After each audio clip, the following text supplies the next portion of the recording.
Let us turn to Indonesia. Rescue workers on the Indonesian island of Sulawesi are right now working through the night, making a final effort to try and find any survivors of last week's tsunami and earthquake. The government has tentatively said it will end its official rescue operation on Friday, but there are calls for the search to continue for at least another week.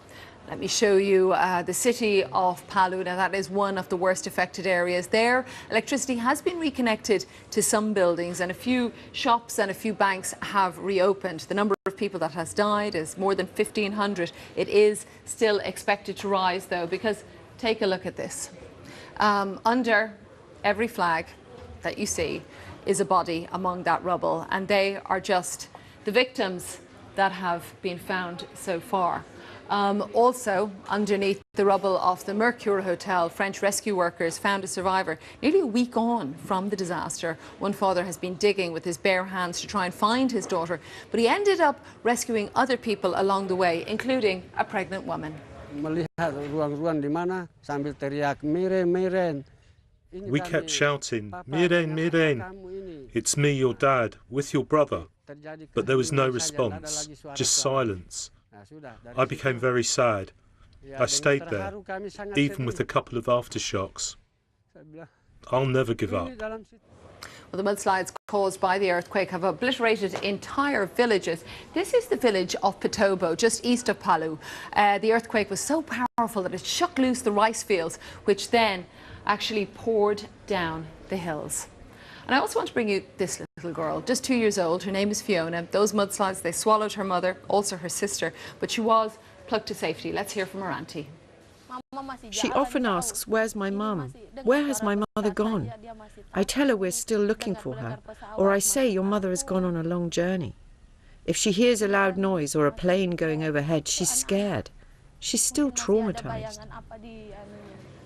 Now, international efforts there are being ramped up. There's 29 countries that have offered help. There are just some of them there in red. The Indonesian government initially rejected offers for aid, but then gave in when the magnitude of the disaster became clear. The police, they are clamping down on people taking goods from stores. You might remember earlier in the week they were turning a blind eye to it largely, but now they are making arrests.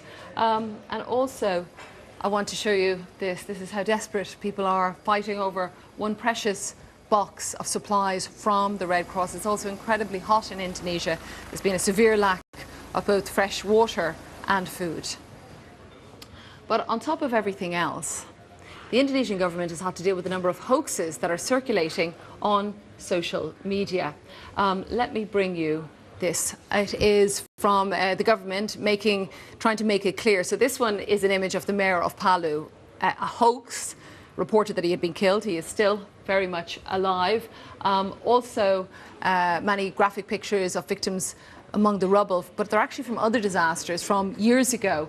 And while there is a volcano that is erupting much further to the north, there's false information about ash clouds and flowing lava that have been spread. This is from the Twitter page of the spokesperson for Indonesia's disaster agency. Now, he's leading the fight against hoaxes.